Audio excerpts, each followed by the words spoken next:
오늘 저는 여호와의 언약궤 어디 있습니까? 여호와의 언약궤가 뭐지? 언약궤는 오늘날도 필요한가? 여러분, 이 제목으로 말씀을 드리려고 합니다. 여러분, 이 세상에서 가장 귀한 것이 무엇이라고 생각합니까? 동화집에 이런 내용이 있어요. 옛날에 큰 부자가 있었습니다. 이 부자 집의 마나님이 얼마나 사치를 좋아하고 귀한 것을 좋아하는지 자기 집 여객선이, 화물선이 몇 개 있는데 그 화물선을 외국으로 물건을 팔러 보낼 때마다 올 때 뭘 사오너라 세상에서 귀하다는 소문 있기만 하면 다 그걸 사오게 했습니다. 그런데 어느 날은 선장에게 세상에서 제일 귀한 걸 사오너라 그렇게 하고 보냈습니다. 선장은 알았다고 하고 이제 물건을 팔고 돈을 잔뜩 모으고 돌아가려고 할 때 마나님 생각이 났어요. 세상에서 제일 귀한 것이 뭐지? 뭘 사오라겠지?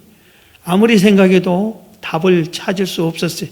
그래서 선원들을 전부 다 모아놓고 세상에서 제일 귀한 것이 뭐냐 하고 물어봤더니 모두들 막 이 얘기 저 얘기 하는데 어떤 선원이 얘기했습니다. 소금입니다. 그랬어요. 아니 그 소금이 뭘 귀하냐? 아니라고 생각해 보라고. 소금이 없으면 우리가 어떻게 삽니까? 소금이 모든 음식에 다 들어가고 약으로도 치료하고 너무 귀한 겁니다. 생각해 보니까 그럴듯해서 만장일치로 통과했어요. 소금을 사기로 했습니다. 배에다 잔뜩 소금을 싣고 도착을 했습니다. 마나님이 뛰어가서 세상에서 제일 귀한 것 사왔느냐? 예, 사왔습니다. 어디 있느냐? 잔뜩 사왔습니다 하고 딱 보니까 소금을 보여주니까 아주 얼마나 분노하면서 이까짓 걸 귀한 거라면 당장 버려라. 아니 소금이 너무 귀한 거거든. 다 버리라 해서 거기 앞에다가 소금을 다 버려봤습니다. 그런데 이상하게 이 집이 망하기 시작했습니다. 사업장이 문을 닫기 시작하고 농사가 안 되고 목축업이 안 되고 화물선이 파괴돼 버리고 쫄딱 망해서 이 마나님이 알거지가 되고 말았어요. 그래서 차마 부끄러워서 다른 동네 가서 얻어먹습니다. 사람들이 다 비웃습니다. 저 부잣집 마님이 사치만 하고 사람 무시하더니 꼴 좋다 이런 식으로 아주 비아냥거렸습니다. 그래도 얻어먹고 사는데 자기 고향을 한번 가고 싶었어요. 고향에 와서 보니까 여기저기서 천덕꾸러기로 이런 사는 중에 어디 이 바닷가에 사람들이 막 뭘 캐고 있습니다. 보니까 큰 산더미처럼인데 이걸 캐서 파는 겁니다. 그게 뭐냐? 이게 소금이래요. 그래서 할머니, 당신도 이 소금을 갖다가 캐서 먹고 살려면은 빨리 팔라고. 근데 주인이 있냐고, 주인도 없다고. 이 동화가 세상에서 정말 귀한 것이 무언가를 우리한테 한번 깨닫게 해주는 이야기 같습니다. 여러분은 뭘 제일로 귀하게 여기는가 다시 한번 생각을 해보세요. 하나님께서 이 세상에서 제일로 귀한 것이 이거다 하고 지적해 주지는 않았습니다. 가르쳐 주지 않았는데 우리가 눈치챌 수 있어요. 이것을 하나님이 가장 귀하게 여기겠구나 하는 것이 있습니다. 그게 여호와의 언약궤입니다. 왜냐하면 하나님께서 이 언약궤에다 언약을 했어요. 그리고 이걸 지키면은 큰 복을 주고 안 지키면 벌을 준다. 그러면서 소중히 여기라. 이렇게 하는 이 언약궤입니다. 그래서 오늘 이 언약궤가 얼마나 소중한 것인지, 언약궤가 얼마나 귀한 것인지, 이 언약궤에 만들어진 과정을 보면 우리가 그걸 알 수 있습니다. 하나님께서 이스라엘 백성을 애굽의 노예 400년이나 있는 그들을 모세를 통해서 해방시켰습니다. 그리고 나서 광야 생활을 하는데 며칠 지내 10여일 지난 후에 시내산에 도착했어요. 시내산에 도착할 때 하나님께서 이스라엘 백성에게 너희들은 3일 동안 성결해야 된다. 그리고 시내산에 절대 올라오지 말라. 그렇게 명령합니다. 그리고 모세에게만 올라오게 합니다. 그래서 모세가 시내산에 올라갑니다. 하나님이 친히 성경에 하나님이 친히 이 땅에 강림한 장면이 거기에 나옵니다. 시내산을 빽빽한 구름으로 덮어버려서 시내산이 보이지가 않습니다. 어디가 시내산인지 감당할 수 없게끔 빽빽한 구름으로 감싼 다음에 우레와 번개 소리와 나팔 소리에 요란한 소리와 함께 하나님이 강림하고 모세를 거기서 만납니다. 우리들이 하나님을 직접 대면에 볼 수 없다고 성경은 말하고 있어요. 그리고 보면 죽는다고 그랬어요. 그런데 아주 특별하게 모세를 부르셔서 모세를 대면했다고 이렇게 나옵니다. 그래서 모세는 하나님의 특별한 은혜를 입은 사람입니다. 거기서 하나님께서 뭘 모세에게 주냐면은 십계명의 적은 하나님이 친히 기록한 십계명 돌판을 모세에게 줍니다. 그리고 또 모세에게 여호와 하나님을 경외하는 이스라엘 백성들이 이 땅에서 지켜야 할 규례와 법도와 율례를 줍니다. 우리나라로 말하면 헌법을 하나 딱 주는 겁니다. 이렇게 그걸 딱 주면서 약속을, 언약을 맺습니다. 이 언약을 지키면은 너희가 1000대까지 복을 받는다. 이걸 지키지 않으면은 3대까지 벌을 줄 거다. 이렇게. 그래서 이것을 그리고 나서 성막을 설계도를 말해줍니다. 그리고 성막은 성소가 있고 지성소가 있고 성막들이 있는데 이 지성소 안에는 여호와의 궤를 두게 합니다. 이 궤 안에 이 돌판이 들어가고 있습니다. 그래서 이 언약궤, 이것을 언약했기 때문에 언약궤라고도 하고 증거궤라고도 하고 여호와의 궤라고도 하는 것입니다. 이것을 제작하는 과정을 보면은 얼마나 하나님이 귀하게 여겼고 이 세상에서 가장 귀한 것이라고 인정할 수밖에 없다 하는 것을 알 수 있습니다. 이 과정이 출애굽기 25장에 있는데 오늘 보면 1절에 여호와께서 모세에게 말씀하여 이르시되 8절 내가 그들 중에 거할 성소를 그들이 나를 위하여 짓되 물은 내가 내게 보이는 모양대로 장막을 짓고 기구들도 그 모양을 따라 지을지니라. 그들은 조각목으로 궤를 짜되 길이는 2규빗 반, 너비는 1규빗 반, 높이는 1규빗 반이 되게 하고 너는 순금으로 그것을 쌓을 때 그 안팎을 싸고 위쪽 가장자리로 돌아가며 금태를 두르고 22절 거기서 내가 너와 만나고 속죄소위 곧 증거궤에 있는 두 그룹 사이에서 내가 이스라엘 자손을 위하여 내게 명령할 모든 일을 내게 이르리라. 그렇게 말씀하셨어요. 이 과정에서 언약궤를 만드는 과정에서 이런 내용을 기록하고 있는데 제일 먼저 하나님이 직접 명령하여서 하나님이 설계도를 주었다 이겁니다. 하나님이 제작했다 이겁니다. 8절에 그게 있죠. 내가 그들 중에 계할 성소를 그들이 나를 위하여 짓되 무릇 내가 내게 보이는 모양대로 내가 너에게 보이는 모양대로 장막을 짓고 그 기구들도 그 모양을 따라 지을지니라. 하나님께서 모세에게 설계도를 주고 이대로 지어라 이렇게 말씀을 했다 이겁니다. 인류 역사상 천지를 창조하고 지금까지 하나님께서 직접 제작한 게 3가지가 있어요. 하나는 노아 방주입니다. 하나님이 노아 방주를 노아에게 직접 상중하 3층을 하고 잣나무로 짓고 안팎을 이 역청으로 이렇게 바르고 이런 식으로 설계도를 노아 방주를 했어요. 그래서 노아 방주가 얼마나 귀한 겁니까? 그리고 이제 지금 오늘 말씀하는 이 성막 설계도 언약궤 설계도입니다. 그리고 솔로몬이 지은 성전 설계도를 다윗에게 주어서 성경 설계도예요. 그러니까 성막과 성전은 어떤 의미에 같기 때문에 노아 방주와 하나님의 집 이것을 하나님이 직접 설계했다 이겁니다. 그러니 이게 얼마나 귀한 거예요. 이 세상 모든 것들에게서 하나님이 딱 직접 간섭하고 제작하는 것이 바로 이 여호와의 궤다 이겁니다.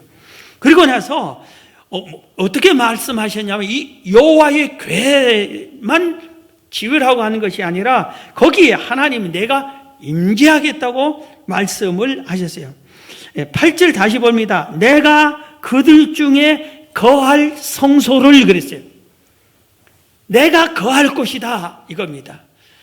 성소 장막을 성소라고 하고 성소 안에는 성소, 지성소, 성전 뜰이 있습니다. 이 셋을 가리켜서 성소라고 쉽게 부르기도 해요. 그러니까 하나님이 거할 곳이다. 여호와의 이 성소 안에 하나님이 어디에 임재하냐면 성막 뜰이 또 성소가 아니라 지성소 안에 언약궤에 있고 거기에 주님이 임재하게 되었다 이겁니다. 그랬기 때문에 하나님이 임재할 곳이기 때문에 이 언약궤가 얼마나 귀하고 소중한가를 알 수 있습니다. 그 다음에 이제 이 언약궤를 만드는 과정이 우리에게 큰 은혜를 줍니다.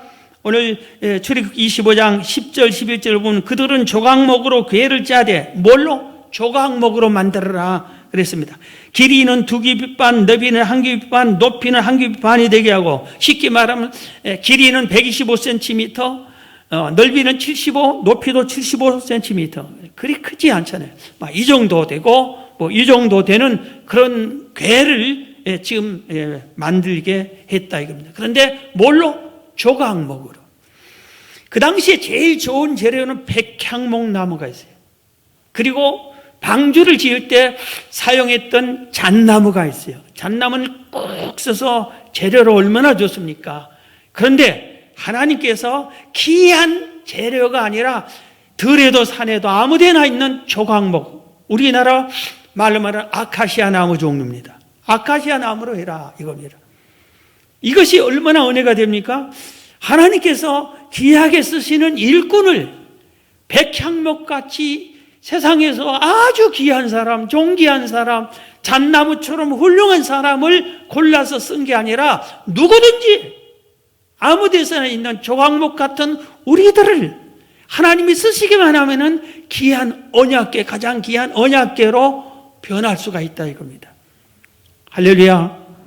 여러분이 하나님께 쓰임 받으면 귀한 일꾼이 될 수, 자격이 부족하다, 뭐가 나는 딸린다, 그게 중요한 게 아니라 하나님이 쓰시면 돼요. 조각목도 쓰셨는데 백향목, 잣나무를 채취해놓고 조각목을 사용했는데, 그런데 그냥 조각목으로 쓰면 되는 게 아니라 오늘 11절에 모르겠는데 너는 순금으로 그것을 쌓아라 그래. 안팎으로 쌓아라.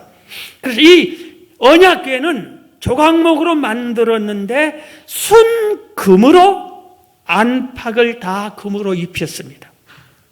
성전 기구에서 모든 웬만한 기구들 다 금으로 됐는데 안팎을 다 금으로 쌓은 것은 이 조각 언약궤만이 있어요. 그러니까 가장 성전 모든 기구 중에서 가장 귀하다 이겁니다.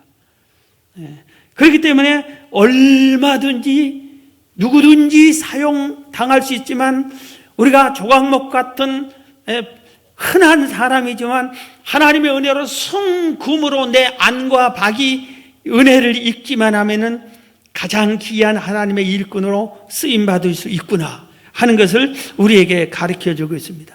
그래서 어떻든 이렇게 존귀한 언약궤가 됐는데, 그 다음에 보면은 여호와의 궤 안에는 십계명 돌판과 만나 항아리와 아론의 쌍난 지팡이가 있어요. 여러분 순금으로 만든 궤짝이 있다고 합시다. 얼마나 귀해요. 그런데 그 안에 쌀이 있다 하면 뭐예요? 쌀 궤짝에 불과해요. 콩이 있으면 콩 궤짝에 불과하고, 이게 비어 있으면 텅 빈 궤짝이에요. 그런데 그 안에 뭐가 있냐? 이게 제일 중요해요. 안에 있는 것이 더 소중하다. 그게 값어치를 바라니까. 근데 이 안에 뭐가 있냐면은 하나님이 친히 이 땅에 오셔서, 신의 산에 오셔서 손수 기록했던 십계명 두 돌판을, 계명을 거기다가 넣어놨어요. 그러니까 이 계명이 하나님의 언약의 말씀이 거기에 있다 이겁니다. 그러니까 그게 언약궤라고 하는 거예요. 언약의 말씀이 있기 때문에, 돌판이 있기 때문에. 얼마나 귀해. 이 세상에서 그보다 더 귀한 것이 어디 있겠어요? 하나님이 손수 쓴 글자의 돌판이 보다 더 귀한 게 뭐가 있어요? 어디가 있겠어요? 그게 그 궤짝 안에 있다 이겁니다. 그 다음에 만나 항아리가 있어요. 광야 40년 사는 동안에 하나님께서 하늘에서 직접 먹을 양식, 육신의 양식 만나를 매일 내려줬어요. 이 만나 항아리가 만나를 담겨진 항아리겠죠. 이건 뭐예요? 여호와 하나님이 너의 육신을 이 세상에서 먹고 마시고 입는 의식주를 하나님의 은혜로 해결해 준다. 그것을 상징적으로 해주는 겁니다.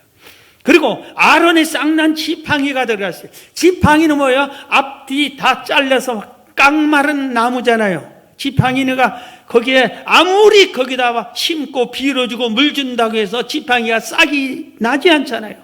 산 나무를 직접 빨리 옮겨 심고 관리하면은 이것은 살아날 수 있지만 마른 지팡이는 싹이 날 수 없잖아요. 그런데 아론의 쌍난 지팡이, 아론의 지팡이는 하나님의 은혜를 베푸니까 거기서 싹이 나고 꽃이 피었어요. 하나님의 은혜를 입으면 너도 소생할 수 있다, 부활한다 의미가 있는 거예요. 그러니까 그 안에 만나는 육신의 양식, 그리고 하나님의 은혜와 부활, 소생하는 것, 내가 새 힘을 얻는 것, 그리고 언약궤, 생명의 말씀, 성경, 그게 들어있다 이겁니다. 그러니 가장 귀한 것이 그 안에 있다 이겁니다. 그러니 얼마나 귀한 것입니까? 그런데 이보다도 귀하다고 할 수 있는 게 있어요. 이 언약궤에서 속죄함을 받고 하나님의 말씀을 들었습니다. 출애굽기 25장 22절을 다시 봅니다. 거기서 내가 이 언약궤 앞에서 내가 너와 만나고 그 다음에 속죄소 위, 속죄소를 거기서 속죄해주고 속죄 제사를 받겠다는 것입니다. 그게 무슨 뜻이냐면은 이 지성소 안에 하나님의 언약궤가 딱 있는데 여기에서 1년에 한 번 대제사장만 들어가는데 양의 피를 가지고 들어가는 거예요. 그리고 그 피로 거기서 제 피의 제사를 지내는데 온 이스라엘 백성과 자신의 죄 사함을 받는 겁니다. 속죄를 받는 겁니다. 그래서 대제사장이 1년에 한 번 속죄일에 피를 가지고 가서 거기서 제사함을 받습니다. 그런데 오늘 우리는 이 제사를 우리도 제사함을 받으려면 속죄함을 받으려면은 우리도 언약궤를 찾아야 되고 언약궤 앞에서 또 양의 피를 가지고 갑니까? 그렇지 않습니다. 예수님께서 십자가에 못 박혀 피 흘려 양과 같이 희생의 제물이 된 이후로 예수님의 흘린 피로 말미암아 우리가 어떻게 되세요? 우리가 왕 같은 제사장이 된 겁니다. 그래서 우리들이 예수님의 그 피의 공로를 힘입어서 지성소와 같은 그곳을 날마다 수시로 아무 때나 언제나 들락날락할 수 있다 이겁니다. 이게 무슨 뜻이냐? 내가 언제나 하나님께 내가 직접 제사장이 돼서 하나님을 예배할 수 있고 하나님께 내 죄를 사해달라고 기도할 수 있는 은혜를 입었다 이겁니다. 할렐루야. 이 사순절의 이 은혜를 우리가 꼭 기억하고 감사해야 돼요. 네. 예수님이 오시기 전 이 시대에는 속죄소 아니면은 이 언약궤 앞에서 속죄 제사를 지내지 않으면 제사함을 받을 수가 없었다 이겁니다. 그러니 얼마나 이 언약궤가 귀해 내 제사함을 받는 것이다. 그리고 거기서 하나님의 말씀을 들었어요. 출애굽기 25장 20절 다시 한번 봅니다. 거기서 내가 너와 만나고 속죄소에 곧 증거궤에 있는 두 그룹 사이에서 내가 이스라엘 사이에서 내가 이스라엘 자손을 위하여 너에게 명령할 모든 일을 내게 이르리라. 내가 거기서 너에게 말씀하겠다 이렇게 말하고 있습니다. 그래서 하나님의 말씀을 듣는 곳이 아무 데서나 듣는 게 아니라 여호와의 궤 앞에서 하나님의 말씀을 듣는다 이겁니다. 다시 한번 물어봅니다. 우리가 언약궤를 살펴보니까 너무나 정말 귀한 것이구나. 이 세상에서 어쩌면 가장 귀한 것이라고 하나님이 힌트를 준 것 보아서 인정할 수밖에 없다. 그럼 여러분의 언약궤가 지금 어디에 있습니까? 여러분의 언약궤가 어디 있어요? 지금 하나님이 직접 제작하고 모세가 시켜서 이게 만들어진 하나님이 제작한 실제 이 언약궤는 지금 없습니다. 이 세상 어디에 있는지 몰라요. 이 언약궤가 최후에 솔로몬 성전에서 솔로몬 성전이 무너지고 언약궤가 다 기구 있는 걸 다 블레셋 뺏겼습니다. 그런데 지금 그게 어디 있는지 아무도 못 찾습니다. 성경이 어디 있다고 얘기해 주지도 않고, 만약에 그게 예루살렘에 있다면 내가 걸어서라도 가겠어요. 한번 보게. 만약에 거기 있다면 그게 하나님이 되기가 쉬워요. 우상이 되기가 쉽습니다. 반드시 그걸 우리는 보고 싶으니까. 그런데 하나님이 아시고 그것을 이 세상에서 아무도 알 수 없게끔 처분해버린 것 같습니다.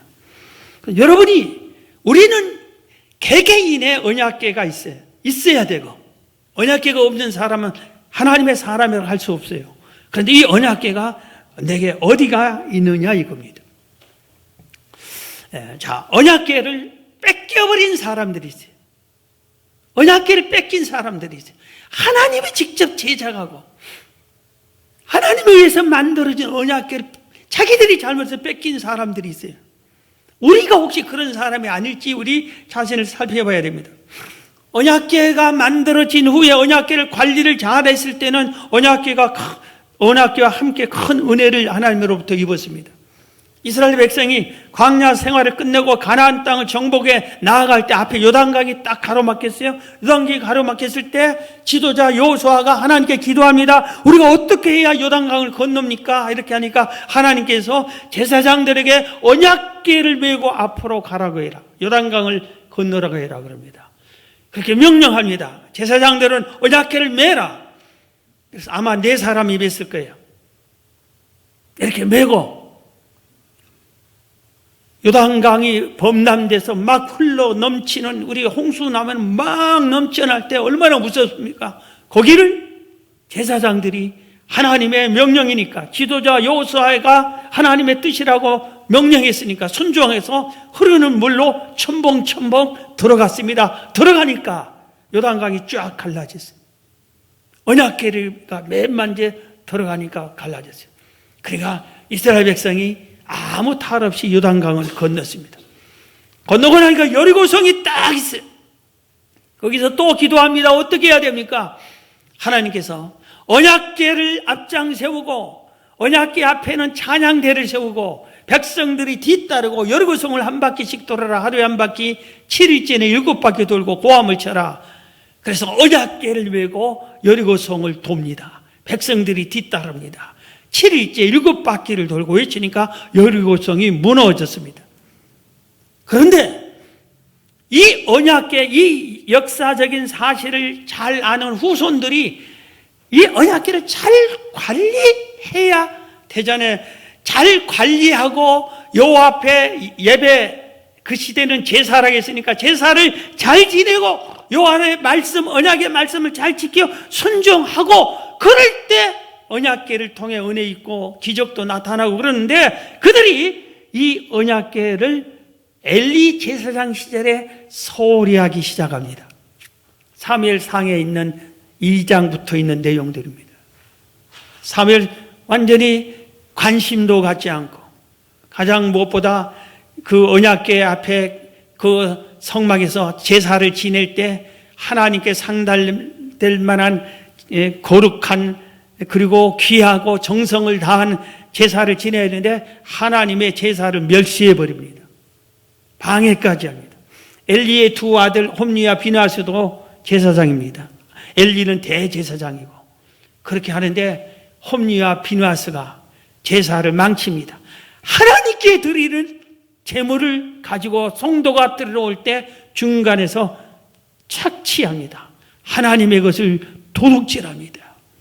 그리고 남은 찌꺼기 가지고 하나님께 제사 지내라고 그렇게 합니다. 그리고 이 두 아들이 얼마나, 두 제사장이 방탕하고 못된 짓을 하는지 성전에서 수종드는 여인들과 더러운 죄를 짓기도 합니다. 그런데도 엘리가 자식을 관리를 못합니다. 그래서 하나님께서 이 궤에서 떠나버리고 맙니다. 물론 떠났다는 소리는 없어요. 그런데 떠나버린 것을 우리가 알 수 있어요. 성경에서. 그래서 이어지는 성경에 보면 그 내용을 알 수가 있습니다. 오늘 사무엘상 3장 29절입니다. 너희는 어찌하여 내가 내 처소에서 명령한 내 제물과 예물을 밟으며 멸시하고 착취하고 그걸 표현한 겁니다. 내 아들들을 나보다 더 중히 여겨 내 백성 이스라엘이 드리는 가장 좋은 곳으로 너희를 살찌게 하느냐? 그러므로 나를 멸시하고 제사를 멸시하고 그러므로 이스라엘 하나님 나 여호와가 말하노라 내가 전에 내 집과 내 조상의 집이 내 앞에 영원히 행하리라 하였으나 언약을 이렇게 세워서 잘 지키면 100대까지 못 지키면 3대까지 벌과 축복 중 그 언약을 말했는데 결단코 그렇게 하지 않겠다. 언약을 파기하겠다. 그 이유는 그러면서 나를 존중히 여긴 자를 내가 존중히 여기고 나를 멸시하는 자를 내가 경멸하리라. 이스라엘 백성이 먼저 하나님을 버렸어요. 언약을 스스로 파괴했어요. 그래서 하나님께서 진노하셔서 분노하셔서 거기서 떠나버렸다. 여기 이 대목에서 하나님이 떠났곤 하는 것을 우리가 알 수 있습니다. 나라에 문제가 발생합니다. 블레셋이 쳐들어왔습니다. 전쟁이 일어났습니다. 군인들이 나가서 싸워야 되겠죠. 가서 싸웁니다. 그런데 어떻게 되겠어요? 패합니다. 4,000명이나 목숨을 잃고 맙니다. 그러니까 온 나라가 슬픔에 젖어들고 두려워 떨고 있습니다. 그런데 그러면 어떻게 모세 같으면 그럴 때 어떻게 했겠어요? 다윗 같으면 어떻게 했겠어요? 엎드려 회개하고 아버지 우리가 잘못했습니다. 어인 일입니까? 우리가 과정에서 아이성을 치러 갔다 패했을 때 어떻게 했어요? 여호수아가 모든 아이고 회개하고 뉘우치고 어인 일입니까? 하나님 우리가 어떻게 해야 되는가 물었잖아요. 그래야 되는데 회개하지 않습니다. 하나님께 돌아오지 않습니다. 그리고 겨우 생각해낸 게 여호와의 언약궤를 가지고 가서 전쟁터에 가서 싸우자. 언약궤를 가지고 갈 때 요단강에 걸려 여리고성이 무너졌고 그런데 이번에도 가지고 가면 되겠지. 그때는 하나님의 언약궤와 함께 있고 그때 그 성도들은 하나님을 경외 잘했기 때문에 도와주었지. 그런데 이때는 그들이 하나님을 떠났어요. 하나님이 그러니까 떠난 거예요. 이걸 가지고 와서 막 언약궤를 가져오니까 이스라엘 군인들이 사기가 충천해서 야 여리고성을 무너뜨릴 때 앞장섰던 여호와의 궤가 우리와 함께한다. 우리가 이긴다. 막 한호성을 쳤어요. 블레셋 군대는 이스라엘 백성이 갑자기 한호성 치니까 무슨 소리야? 보니까 자기들의 신의 궤를 가지고 왔다. 그러면 블레셋도 알아.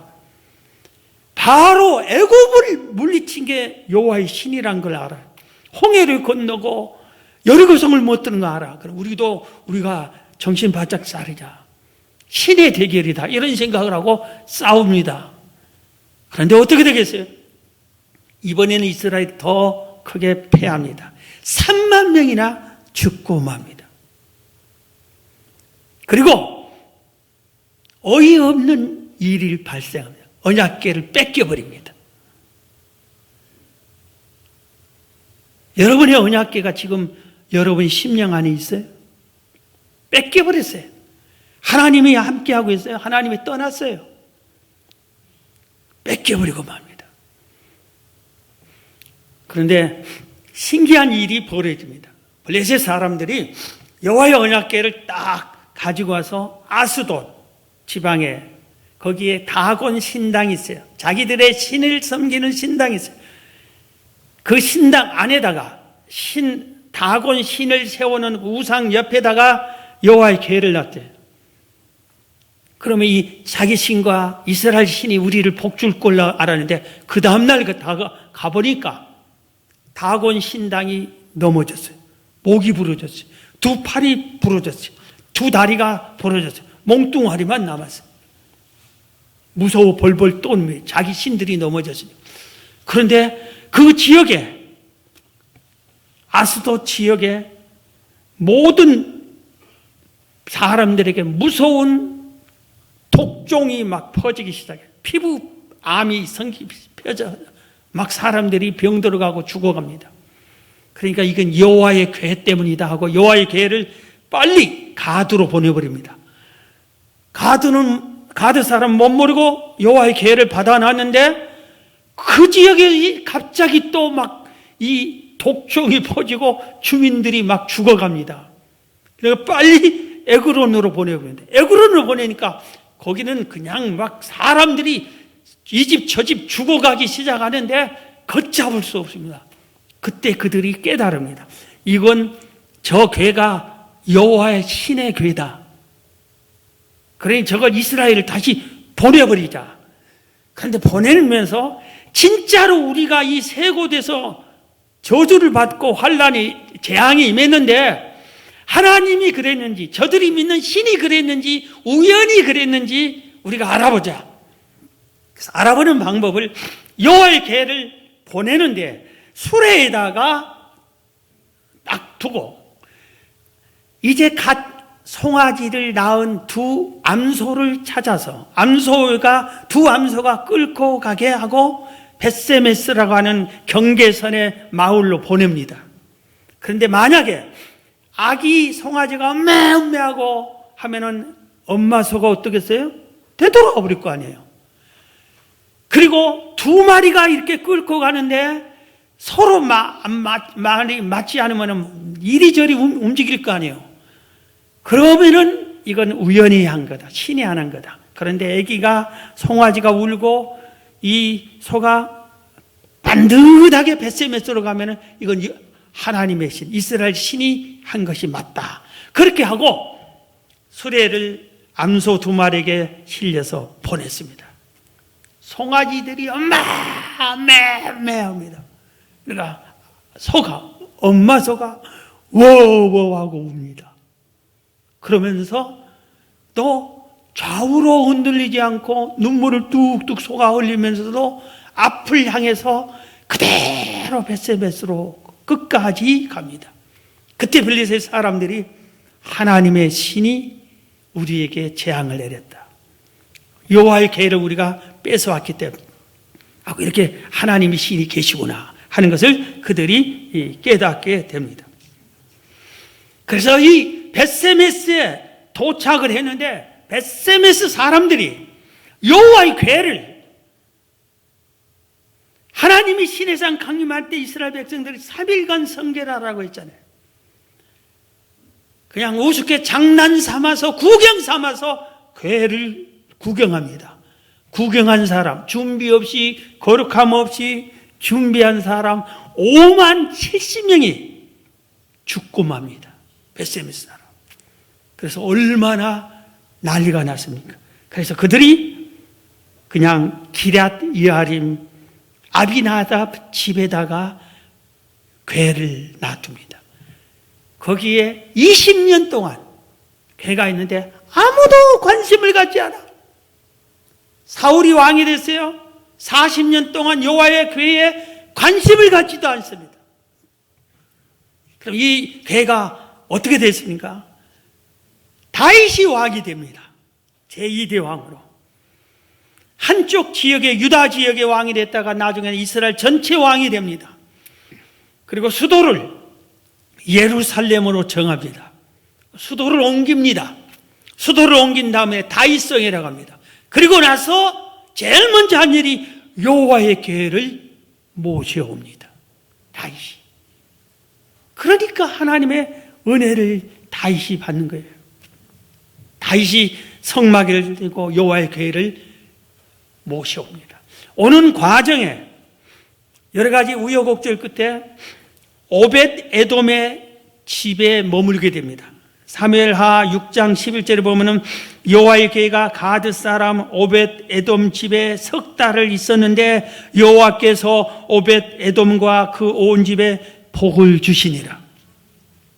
오벳 에돔은 하나님의 신실한 사람이었어요. 거룩하게 그리고 여호와의 괴를 아주 두렵고 떨리는 마음으로 잘 관리를 합니다. 하나님께서 그 가정에 큰 복을 주셨죠. 그래서 다윗성으로 예루살렘 성으로 이 괴를 모셔옵니다. 그러니까 하나님이 다윗과 그 후손과 다윗의 백성 이스라엘 백성에게까지 큰 은혜와 복을 줍니다. 여호와의 언약궤는 오늘날로 말하면 성경이에요. 성경. 그 안에 성경. 그리고 여호와의 언약궤는 성막이니까 교회예요. 교회. 교회와 마찬가지예요. 그리고 바로 여호와의 언약궤는 예배가 언약궤일 수 있어요. 예배. 성경과 교회와 예배예요. 이 세 가지를 우리들이 언약궤 다루듯이 귀하게 소중히 거룩하게 여겨야 되는 겁니다. 그래 성경 읽기 위해서 벌써 20여 명이 성경을 읽었어요. 성경에 대한 얘기 한번 소개하고 말씀을 마칩니다. 세상에 이런 일이라고 하는 그 프로에 우연히 보니까 실제 일이에요. 어느 한 분이 로또에 당첨됐어요. 당첨된 딱 이것을 어디다가 자기 성경책 속에다가 고이 간직했어요. 그리고 이제 나중에 찾아러 가야지. 그런데 잊어버렸습니다. 1년이 지났습니다. 1년이 넘으면 로또가 소용없다면서요. 1년이 지나서 성경을 보려고 딱 하니까 이게 툭 떨어져서 성경에서. 이걸 뛰어가서 가보니까 1년이 넘었습니다. 한 푼도 못 찾습니다. 그래서 제가 깨달은 게 꼭 그 장면만 어떻게 봤어요. 세상에 성경을 1년 동안 안 봤어. 1년 동안 1년이 넘은 후에 성경을 보고 싶어 보니까 로또가 그때 툭 떨어져서 성경이네. 자기 나름대로 제일로 소중한 하나님 감사합니다. 당첨되게 해줘서 제일로 소중하게 관리 잘한다고 성경에다 딱 놓았는데 1년간 말씀을 멀리 했어요. 복이 날아가 버린 거예요. 여러분, 교회가 언약궤 하나님의 집이자고 했잖아요. 교회를 소중히 여기세요. 거룩하게 하기고. 그리고 교회에서 예배하잖아요. 예배를 거룩하게 소중히 여기세요. 그리고 우리가 성경은 보이는 하나님이라고 그랬잖아요. 하나님의 말씀이잖아요. 하나님의 말씀, 언약궤 안에 있는 두 돌판과 같은 것이에요. 말씀을 가까이 하세요. 여러분의 언약궤가 여러분 안에 있고 여러분과 함께 하셔서 다윗과 같은 은혜를 입기를 주의 이름으로 축원합니다.